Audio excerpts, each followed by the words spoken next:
Assalamualaikum warahmatullahi wabarakatuh. Kami dari kelompok 5 akan sedikit mempresentasikan materi tentang pengelolaan sumber belajar untuk kelompok bermain dan taman kanak-kanak. Baiklah, langsung saja. Yang pertama ada pengertian pengelolaan sumber belajar. Pengelolaan atau manajemen yaitu berupa cara kita untuk mengelola sebuah hal yang akan kita capai.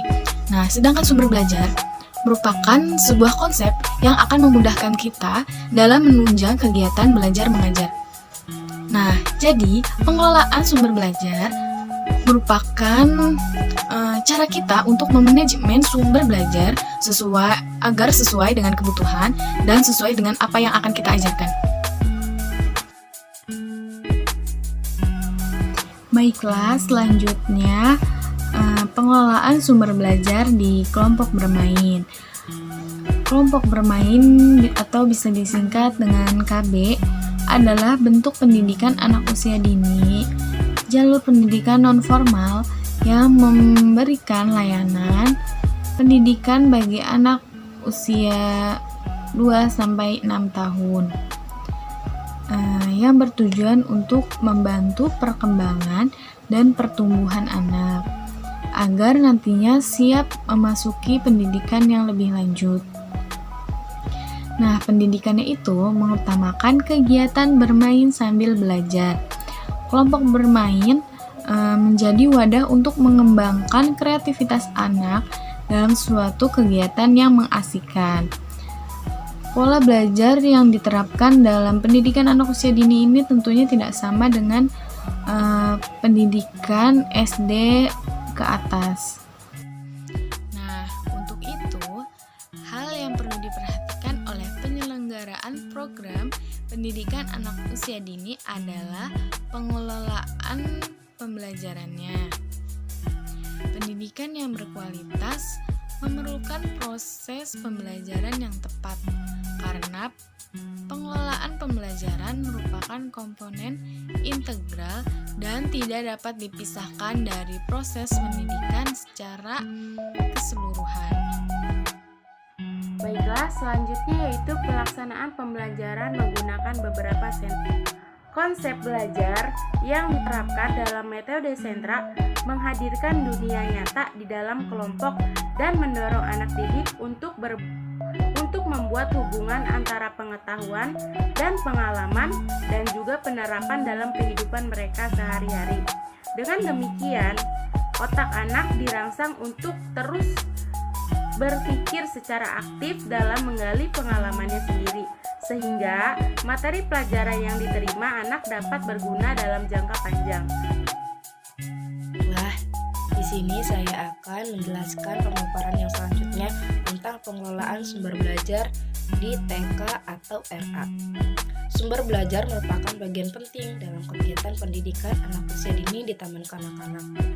Sumber belajar yang dipilih secara tepat dan kreatif akan membantu anak dalam pengembangan seluruh potensi yang dimilikinya. Pemanfaatan sumber belajar yang dipilih dengan tepat dan kreatif oleh guru sangat membantu mengembangkan berbagai aspek perkembangan anak, mulai dari nilai agama, moral, sosial emosional, kognitif, fisik motorik, bahasa, dan seni. Sumber belajar sebagai salah satu komponen atau unsur pembelajaran anak usia dini memegang peranan penting dalam rangka terselenggaranya kegiatan pembelajaran yang bermutu, menarik, dan bermakna bagi anak usia dini. Sumber belajar tersebut menjadi peranan penting karena ketersediaannya akan menumbuhkan semangat, motivasi, dan minat anak untuk belajar dan mengeksplorasi berbagai informasi secara luas. Oleh karena itu, penyajian sumber belajar yang nyata dan sederhana akan sangat membantu pengembangan kemampuan berpikir anak. Adapun fungsi dan manfaat sumber belajar bagi anak usia dini di taman kanak-kanak adalah dapat memberikan pengalaman belajar yang konkret dan langsung, dapat mengatasi keterbatasan ruang, waktu, dan daya indera, menambah wawasan dan pengalaman anak, serta memberikan informasi yang akurat dan terbaru. Selanjutnya yaitu jenis-jenis sumber belajar di Taman Kanak-kanak menurut Anggini Sudono sebagai berikut. Yang pertama yaitu tempat sumber belajar alami. Sumber belajar ini dapat berupa tempat yang sebenarnya seperti kantor polisi, pemadam kebakaran, sawah, dan peternakan, serta perkapalan dan lapangan udara dan sebagainya. Yang kedua yaitu perpustakaan. Perpustakaan sebagai sumber belajar. Sumber belajar yang dihimpun di perpustakaan merupakan hasanah yang lengkap. Perpustakaan ini bagaikan jantungnya sekolah, karena kemajuan sekolah sangat penting ditentukan oleh perpustakaan. Maka dari itu, guru dapat mengembangkan diri melalui perpustakaan. Dan yang ketiga yaitu narasumber belajar. Para tokoh dan pakar merupakan narasumber yang dapat memberikan informasi tahap pertama, langsung dan benar. Kadang-kadang ada pula orang tua murid yang bersedia memberikan bantuan berupa keterangan langsung. Dan yang keempat yaitu media cetak. Media cetak adalah bahan cetak, buku, majalah, tabloid, dan sebagainya. Gambar-gambar yang ekspresif dapat memberikan kesempatan anak untuk bernalar dan mengungkapkan pikirannya dengan menggunakan kosakata. Makin hari makin berkembang. Dan yang kelima yaitu alat peraga. Alat peraga adalah semua alat yang digunakan oleh guru untuk menerangkan atau memperagakan pelajaran di dalam proses belajar mengajar. Namun harus dibedakan antara alat peraga guru dengan alat permainan yang dimainkan oleh anak. Selanjutnya yaitu jenis-jenis lingkungan sebagai sumber belajar yang dapat membantu dan mengembangkan dalam peningkatan proses pembelajaran di Taman Kanak-kanak sebagai berikut. Yang pertama yaitu ada lingkungan alam.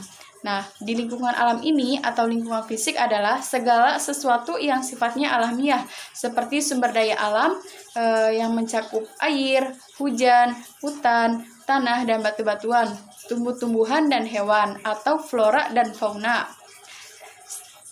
Kemudian ada lingkungan sosial. Hal-hal yang bisa dipelajari oleh anak usia dini dalam kaitannya dengan pemanfaatan lingkungan sosial sebagai sumber belajar, misalnya mengenai adat istiadat dan kebiasaan penduduk setempat di mana anak tinggal. Hal ini diperlukan agar anak sebagai anggota masyarakat dapat bergaul dan berinteraksi dengan lingkungan sosialnya sesuai dengan adat istiadat dan kebiasaan yang ada di lingkungannya. Mengenai jenis-jenis mata pencaharian penduduk di sekitar tempat tinggal dan sekolah seperti petani, pedagang, montir, tukang pangkas rambut, dan sebagainya.